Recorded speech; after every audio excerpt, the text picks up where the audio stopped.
Good morning, children of God. Good morning. As Christ unity, our purpose is to honor the Christ presence in everyone. We see and honor this truth as you, and we welcome you with open arms and hearts. And let us begin this celebration in prayer.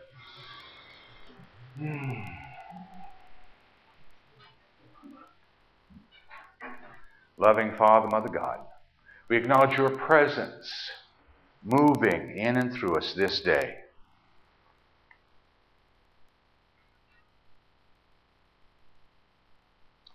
We take time to be open. We take time to be receptive.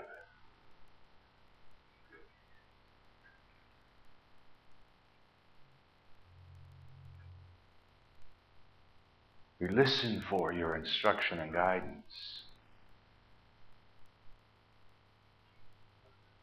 And we give thanks for the opportunity to come together, to sing, to worship, and to pray in the name, in the nature, and in the power of the Christ. Amen. Here at Christ Unity, guests are always welcome. And whether they're in the sanctuary or if they're on the internet, we'd like to acknowledge our guests as first-timers because after that we hope you will feel at home with our church family. For those of you who are online, drop us a note. And for those here in the chapel, please stay following the service for fellowship so we can get acquainted. If this is your first time at Christ Unity Church, please raise your hand. Oh, wonderful. Because we have some presents for you. Diane is bringing you packets right now, welcome packets. And for those who are online, use the link of the page you are viewing of the service. Thank you for coming. Diane. Another one. Uh-oh, sorry about that. A hand in the front row, that's wonderful. Thank you for coming. You bless us with your presence. Now is the reading of the daily word, and we have Alice is going to read for us. She wants to call me Phyllis, and I just don't know why, but this is Alice Levy. This is January 11th. I am free to create the life I desire. My mind is a powerful creative tool. With it, I have the ability to pursue and achieve unlimited possibilities. I am free to express myself in diverse ways. As I give my full attention to God in prayer, I free myself from all limitations and open myself to experiencing the fulfillment of my deepest desires. I picture in my mind the outcome I desire and then contribute to its unfoldment. This freedom to create my world through thoughts and images held in mind helps me to cross any bridge or surmount any hurdle on my way to success. My freedom is precious to me. Through prayer and meditation, I keep my mind open and filled with positive thoughts. I co-create the life I want, the world I desire, and the means with which to accomplish my goals. Now the Lord is the Spirit, and where the Spirit of the Lord is, there is freedom. 2 Corinthians 3:17. Thank you. For those of you who are wondering what was that co-create, I will share with you. I appreciate it. I really do. We're going to talk more about it in a little bit. But words are important, and what you think they mean is important. And if you think co-create is a good word, use it. My personal belief is that in the beginning, God created all things. Now, if God created all things, what is there left for me to co-create? But what I can do is form all things. How do I do that? Through my thoughts and my feelings, and I bring it into manifestation through my word and my outer activity. Now, that's what I believe. If you like co-create, feel free to use it. I used to fight with that one a lot, but I don't too much anymore. Thank you, Al. Notice the key word being too much. That's a word. What we need to do is sing. That's what we need to do. Right here and now. Let's stand.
Beautiful. Be seated.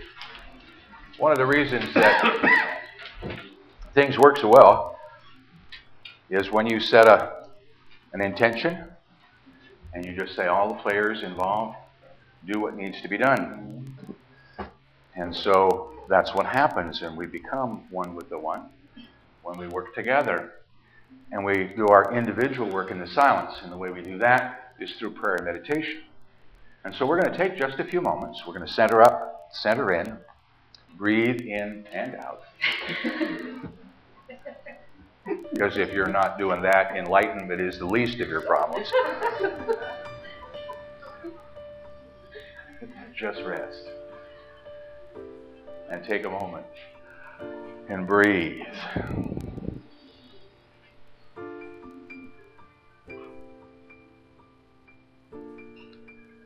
And as we take time to breathe, to rest,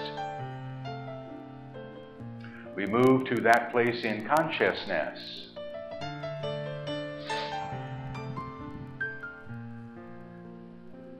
that place in us that Jesus called our secret place, our inner closet.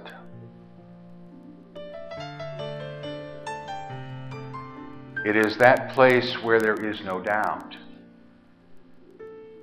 where there is no question. The Father and I are one.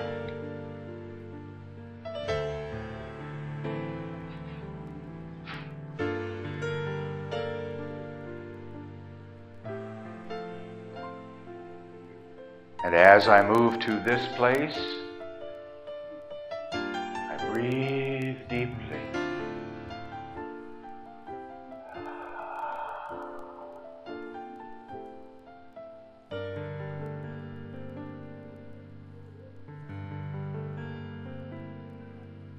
and I look for that for which I have asked.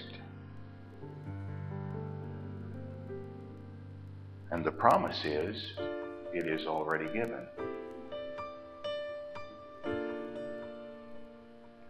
And so in this holy moment, I accept that gift. I claim it as my own.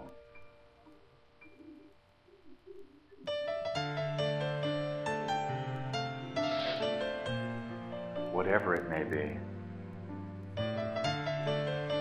For it is what you asked for.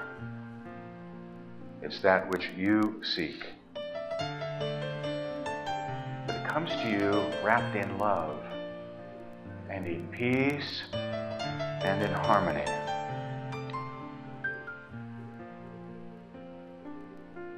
And so I allow this feeling to move through me.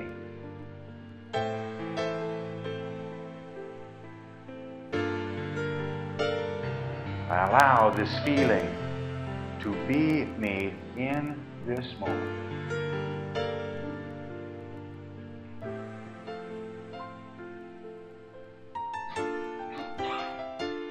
And I am thankful and grateful.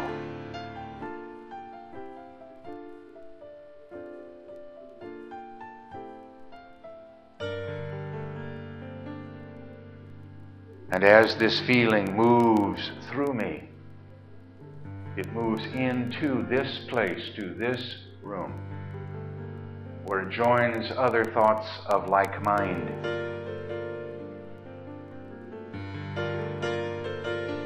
And it grows in strength and in power.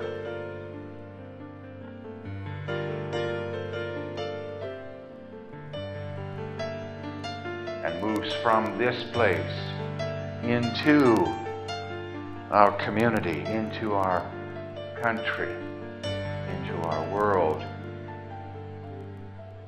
and throughout our universe. And it is good.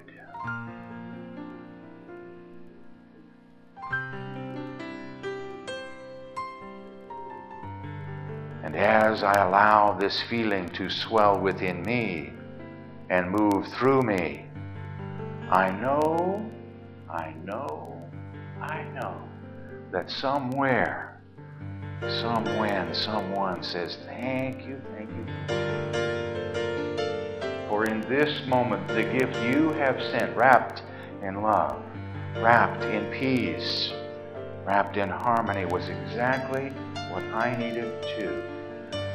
And I am grateful. And that gratitude returns to you. And the circle is complete.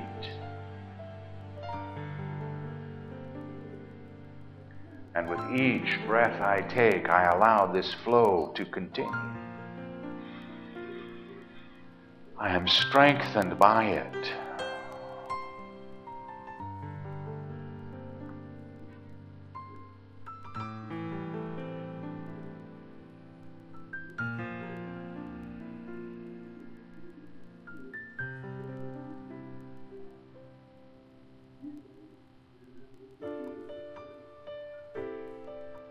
And knowing that I can come to this place anytime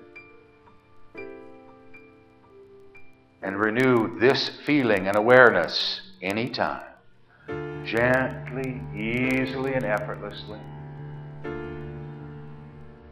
I bring my attention back to this now, to this room, to this place in time.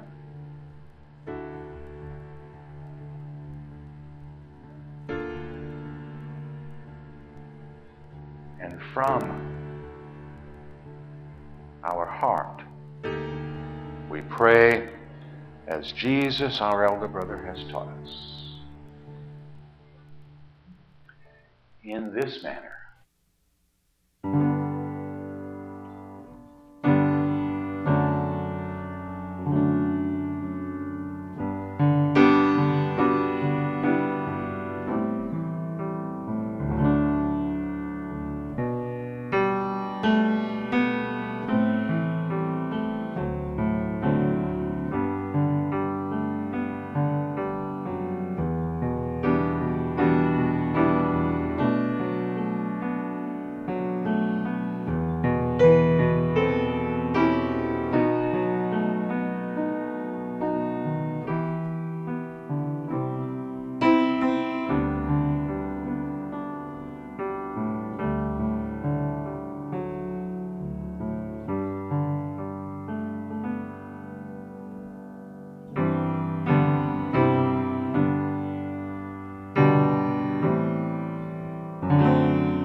one power divine, Spirit in me, one presence, one power divine, Spirit in me, thought to prayer and prayer to action, divine purpose, divine direction. One presence, one power, divine Spirit in me. One presence, one power, divine Spirit in me.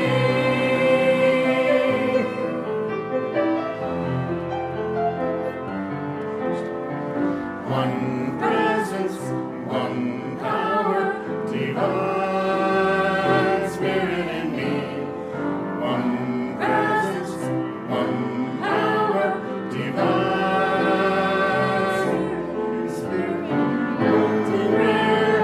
Prayer to action, divine purpose, divine attraction. One presence, one power, divine Spirit in me.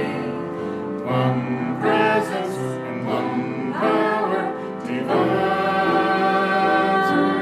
Spirit in me. Spirit in me. Spirit in me. Spirit in me.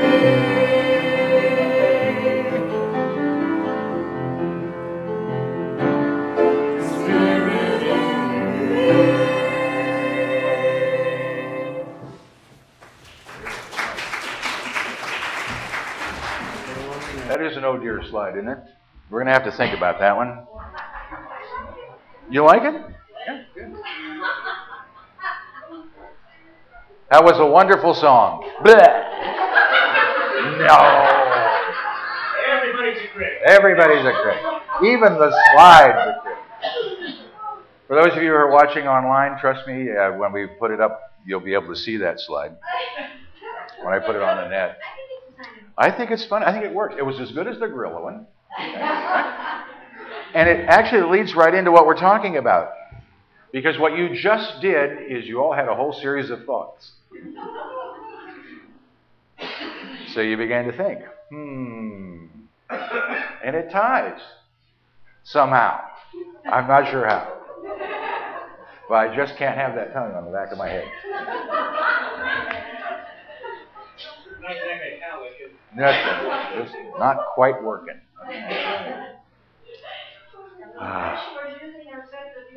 Yes, that's right. Use our sense of humor a lot. On purpose. Remember I said, before we did the song a little bit ago, I said, I just put it out here and say, this is what we're doing. This is the direction I think I'd like to take today.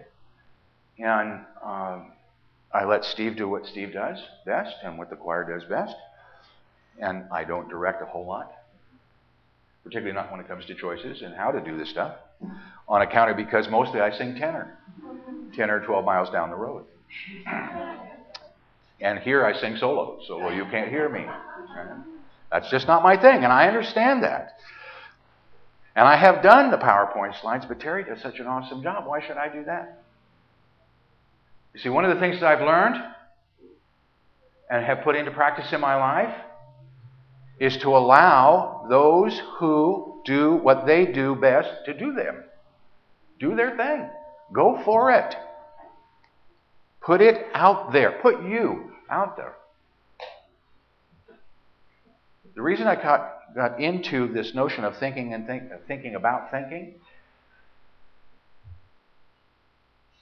is I found myself in a trap.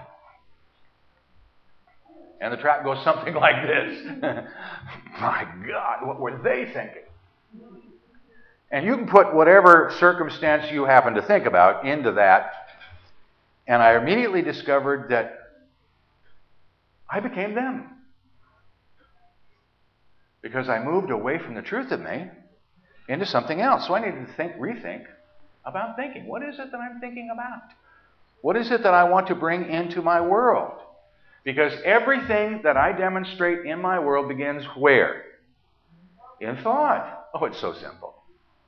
We make it so difficult, but the truth is it's very, very, very simple. And I have a story to tell you about one thought. And I generally don't read from books, but this one was too good I didn't want to mess it up. The story just goes too well. It goes like this. Many, many years ago, in a very small village, there was a boy. And he grew up working in a common trade. He never made much money. He never held an office. He wrote no book, and he invented no machine. He was neither a doctor, a lawyer, a merchant, a prince, or a soldier. In early maturity, he was put to death for daring to think that certain popular superstitions were bunk, and saying so. Yet it was he who put his hometown on the map, so big that it is known the world over. As for his name, you would hesitate to put that of any other human beside it as equal in luster. And other persons have been writing books about him ever since.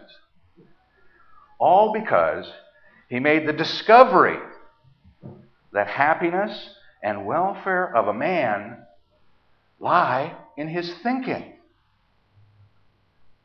The moment his thesis is stated, as he stated it, it won't be necessary to mention his name or that of the town.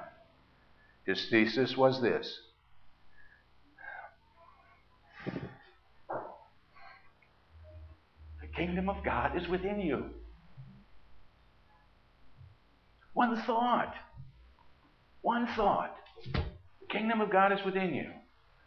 And our world changed. What one thought would you think and change your world? You see, it's personal. It's all about what you're doing with these thoughts. And what you put out there into the world, how you demonstrate it. And I think that's the challenge for most of us, is we think we have really good thoughts, but we're not so sure how we're going to demonstrate it. I mean, it's all well and good to think well, but it's way too complex. It's way too hard. Thinking is hard. Anybody heard that before? To be a genius is difficult. True? Not really.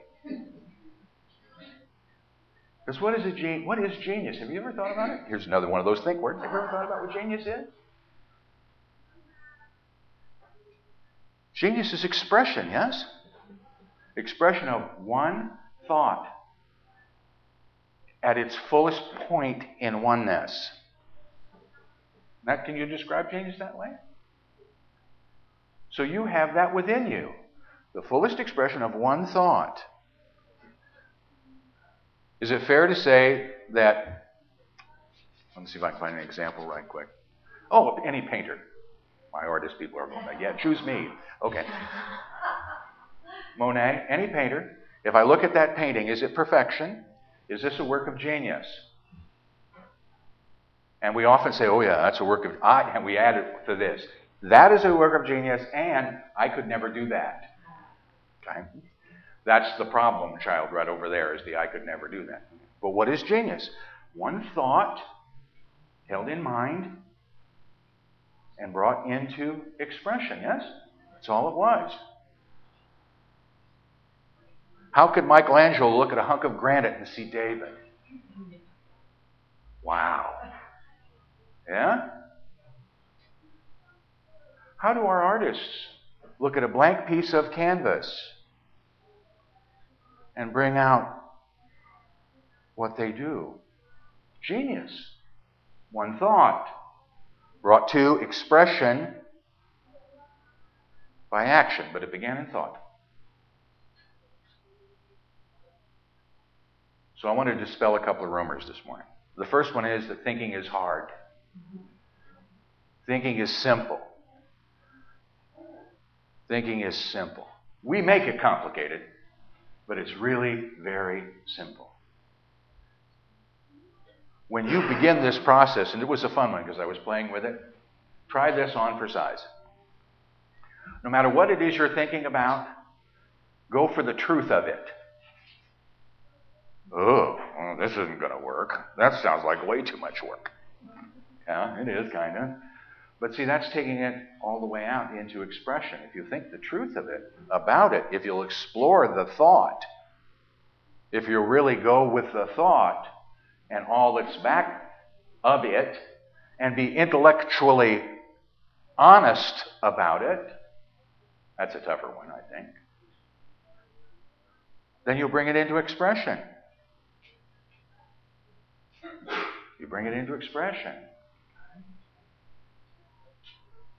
Every time I think about it, how we teach each other, I think of Henry. And the reason I think of Henry is because a couple of years ago now, I went out to the VA to play golf. And Henry and I were playing golf. And I was whacking at the ball. And Henry said this. Think about it from this perspective. As I hit the ball, I watch it fly through the air. Smooth and easy. And it lands, and it's beautiful. He did not say, and you hooked it to the left or hooked it to the right, or it went 4 feet. No. He reminded me of the truth. He reminded me of what it was I was doing there. Not just whacking up the ball, but living life. And life requires, for me, to be joyous. And Henry just laid it out and said, here it is. Here's the joy of this. Not in keeping the score, although that's kind of cool too. But for the absolute joy of it. What are you doing? What are you doing today for the absolute joy of it? Not because you have to, not because you think you should, but for you. The absolute joy of it. Ooh, wheels are starting to crank, aren't they? That goes back, now I need to think on that, don't I? Goes back to self-observation. I need to be honest with me. You see, if I'm not happy, there's only one hand that can go in the air as to whose fault it is. Mine. Ann held her hand up too. It's Ann's fault. It's Rob's fault. Yeah, everything is Rob's fault. Okay. I thought Ann was waving it. But I can only raise my hand. I am the one who's in charge of me, yes? Okay? Now, there's a problem with that because intellectually it's so much easier to blame somebody else. It's them. They did it again. I don't know what they're thinking. Their thinking doesn't matter. Oh, that's another tough one. And we're getting a whole lot of back here in the front row, back and forth. No matter what she says, he said. But the truth of you is what matters. How do you bring it out into expression? How are you going to relate one to another? How are you going to relate to your world? Is it joyous? That's the line I ask on a regular basis. And if the answer is no, change that. Think on that. I'll give you a statistic. Within 18 months from the time a person retires from a high-stress activity, occupation, they're dead. 18 months. Okay? Now, you all are the exceptions to that rule, because a lot of you have been retired a lot longer than 18 months. Thank goodness. So you skewed the results. You want to know why? This turns off. This turns off. For our entire lifetime, we've been involved in thinking, in coming up with constructive thoughts, new ideas, and now I'm told, turn it off. And unfortunately, too many people buy into the turn it off. Okay? I invite you to turn it back on.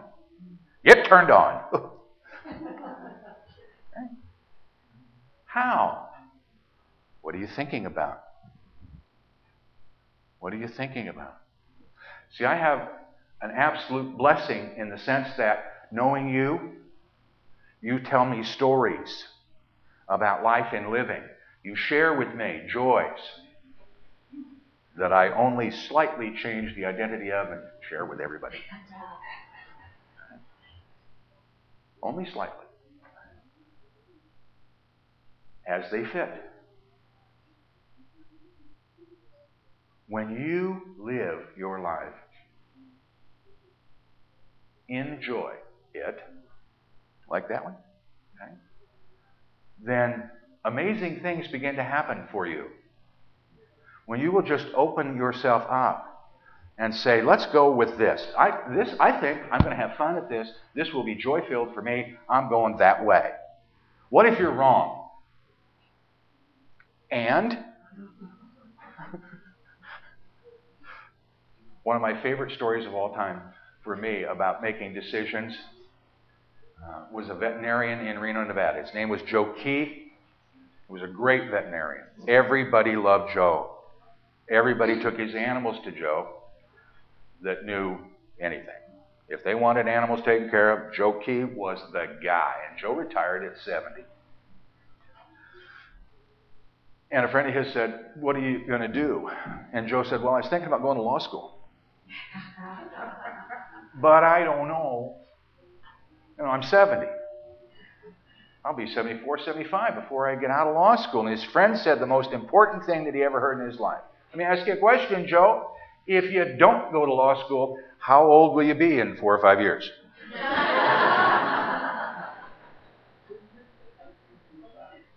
Joe went to law school, and at 74 became the oldest assistant district attorney in the county of Washoe in Nevada. Full career. Just decided he wanted to do it. You see, nobody put up any barriers for Joe other than one that he tried to put up for himself and then answered the question. No, this is something I want to do. I'm a thinker and a doer. I want to be involved in my world in one form or another. Now, I'm not suggesting going to law school. Trust me, in my humble opinion, we have enough of those. It's just my guess. Have more lawyers per capita in this country. Never mind. I'm not even going to go there. Every now and again, I think Shakespeare was right. First thing we should do is kill all the lawyers.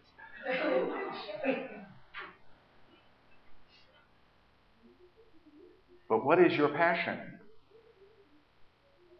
What is it that is of vital interest? And I use this word on purpose. What is it that is of vital interest to you? The key word being vital. And if you don't know the answer to that yet, or you're not clear about what that is just now, it's time to do what? Start thinking. Explore it. Warts and all. See, there's no one thing that you will ever do in your life that is going to be perfect other than the doing. The doing will be perfect. Now, the result may not be. But the doing will be perfect. What would you do? Begin in thought. Begin in thought. Begin in thought. Take the time to go into thoughtfulness. Make it a part of your prayer practice. If I would spend 5 minutes a day on really thinking about and exploring something of vital interest to me, what would my world look like?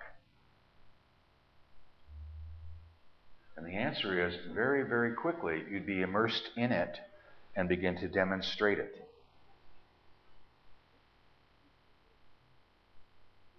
And that's so much fun. How many of you have kids or grandkids that have been diagnosed ADD or something like that? Okay? He said, raising his hand. They didn't have that diagnosis when I was one, but I are one. Okay? The reason I asked that question is because this is some of the traps that we find ourselves getting into. It took me a long time to figure out what was really going on. What's really going on is this. I am more involved in the constructive thinking about an idea and the activity of the idea than the end result. I couldn't give two hoots how it turns out in the end. I'm so involved in the process of getting to a given point that the second I get to that point, I'm off. It's time for me to do something else. It's why I hunt for people, thank you, that will take the music on. Right? Because I don't want to do that. I love music, but I don't want to do that. I'm too busy to do that. Right? But whatever project I have, I love that process. You see, it's that constructive thinking process that's more important than the end result for me. Now, some people are in end results. They really, really look for, I'll take an idea that anybody has and take it to its nth degree. And isn't that a wonderful thing? That we have people who are that bent. So that people like me can do what I do and throw it out there, and other people can go, oh, that's a dandy idea, and take it and run with it. Because of what? Vital interest. If you put a really, really good idea out on the table and nobody grabs it, does that make it a bad idea? No. Find another idea. Work at thinking about it. Keep it simple. Keep it joy-filled. You see, if you would eliminate all the other stuff, and I ask this question once a month when we do our potlucks to somebody who's new, if time, energy, talent were unlimited, what would you do and why? And it's a trick question. Because time, talent, and treasure are unlimited. There's no if. Right? So what would you do and why? Get in touch with you. Start thinking about you. And base it on this premise. You were created, not co-created, created in the image and likeness of God. Therefore, you are inherently good. Even all your bad ideas are pretty good ones. And if you will come from that place in consciousness, I am good, and begin your thinking process, your world will change. I am good. Together? I am good. Now this time I mean it. I am good. And this time I'm going to pack it in. I am good. Yes. Build your thoughts from there. I love you. I bless you. I appreciate every thought you have, for you express the truth of your being here and now. And what I then behold is this, the Christ in you.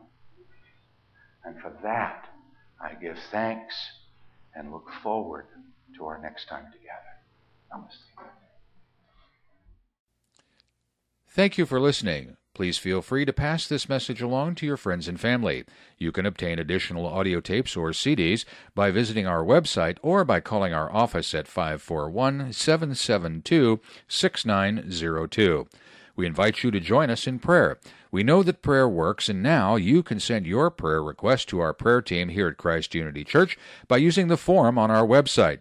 The activities, programs, and services of this ministry are presented on a love offering basis. All gifts, regardless of size, are gratefully accepted. You may participate either by sending your gift to Christ Unity Church, 540 North Holly Street, Medford, Oregon, 97501, or by visiting us on the internet at www.unitymedford.org.